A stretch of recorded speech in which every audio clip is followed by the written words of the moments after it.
અને લગભગ 75% જેટલું રફનું માર્કેટ હવે દુબઈ ચાલી ગયું છે। ડાયમંડ ઉદ્યોગ સાથે સંકળાયેલા લોકો માટે એક મોટા સમાચાર સામે આવ્યા છે કે બેલ્જિયમ કે જે રફનું 100% માર્કેટ કહેવાતું હતું ડાયમંડ ઉદ્યોગ કરનાર લોકો માટે, એ હવે શિફ્ટ થઈ ગયું છે દુબઈમાં અને લગભગ 75% જેટલું રફનું માર્કેટ હવે દુબઈ ચાલી ગયું છે। તો આના વિશે હું તમારી સાથે વાત કરીશ। મારું નામ રાજેશ શાહ છે અને તમે જોઈ રહ્યા છો ગુજરાતના સૌથી મોટા ડિજિટલ ન્યૂઝ પ્લેટફોર્મ ખબરછે.com। ડાયમંડ ઉદ્યોગ વિશે તમને થોડીક વાત કરું તો ઇઝરાયલનો ડાયમંડ ઉદ્યોગ હતો એ વર્ષો પહેલાં ડાયમંડ કટિંગ એન્ડ પોલિશિંગ માટે એટલે મોટા ડાયમંડ માટે વર્લ્ડમાં ફેમસ હતો, પરંતુ સુરત ડાયમંડ ઉદ્યોગના ઉદ્યોગકારોએ એ ઇઝરાયલનો ધંધો છે એ ધીમે ધીમે ખેંચીને સુરત લઈ આવ્યા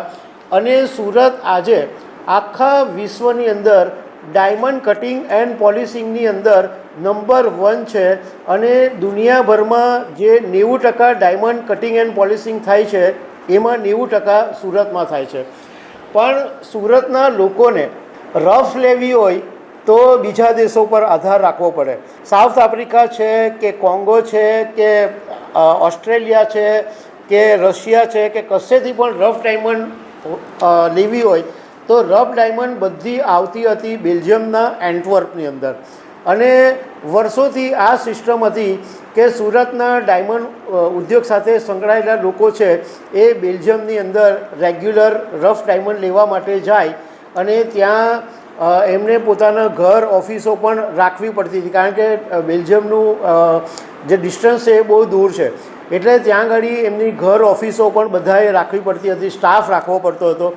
અને 100% રફ ડાયમંડ ખરીદવા હોય તો તમારે એન્ટવર્પ જ જવું પડતું હતું। એન્ટવર્પની અંદર પોલિશ ડાયમંડનું પણ ટ્રેડિંગ થાય છે પરંતુ એનું પ્રમાણ ઓછું છે। રફ ડાયમંડના ટ્રેડિંગ માટે એન્ટવર્પ આખી દુનિયાની અંદર મોખરે છે। હવે વર્ષો સુધી તો આ સિસ્ટમ ચાલતી હતી, પરંતુ છેલ્લા કેટલાક સમયથી બેલ્જિયમનો ધંધો ભાંગી ગયો છે અને હવે જે લોકો બેલ્જિયમ રફ ડાયમંડ ખરીદવા માટે જતા હતા એ હવે દુબઈ જતા થઈ ગયા છે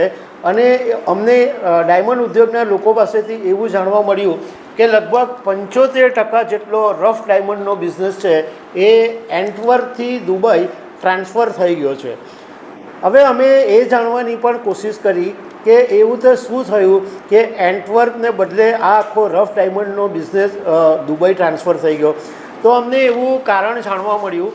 કે એક તો સૌથી મોટું કારણ એ છે કે સુરતથી દુબઈનું જે ફ્લાઇટનું અંતર છે એ માત્ર 2.5 કલાક જેટલું છે અને બીજું કે દુબઈથી તમને કશે પણ કનેક્ટિવિટી મળી જાય, આફ્રિકા જવું હોય કે કશે પણ જવું હોય તો ત્યાંથી તમને કનેક્ટિવિટી મળી જાય અને એના સરખામણીએ બેલ્જિયમ તમને જવું હોય તો બેલ્જિયમ જવા માટે ફ્લાઇટમાં તમારે 9-10 કલાકનો રન થાય અને જો તમને કદાચ વાયા ફ્લાઇટમાં તમે ગયા તો 13થી 14 કલાકનો રન થાય એટલે તમારા આખો દિવસ બગડે। એને બદલે દુબઈની અંદર ફાયદો એ છે કે એક તો ત્યાંની સરકાર બહુ સપોર્ટ આપે છે ડાયમંડ ઇન્ડસ્ટ્રીના લોકોને, ઇન્ફ્રાસ્ટ્રક્ચર પૂરું પાડે છે, ટેક્સ પણ બેલ્જિયમની સરખામણીએ ઓછો છે પણ ટેક્સ એટલો બધો મેટર નથી કરતો, પરંતુ ત્યાંની સરકાર જે સરળીકરણ કર્યું છે એ મેટર કરે છે અને સૌથી મોટું ઇમ્પોર્ટન્ટ પાર્ટ છે અંતર, કે અહીંયાના ડાયમંડના વેપારીઓ દુબઈમાં 2.5 કલાક જાય અને ધંધો કરીને પાછા બી ઘરે એક દિવસની અંદર ફરી શકે છે।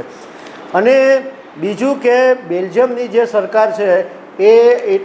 એના જે નિયમો છે એ બહુ જ કડક હતા અને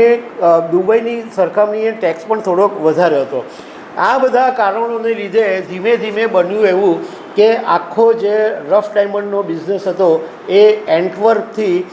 દુબઈ શિફ્ટ થઈ ગયો છે। તો દર્શક મિત્રો, આવી અનેક વાતો સાથે અમે તમને મળતા રહીશું। Thank you very much.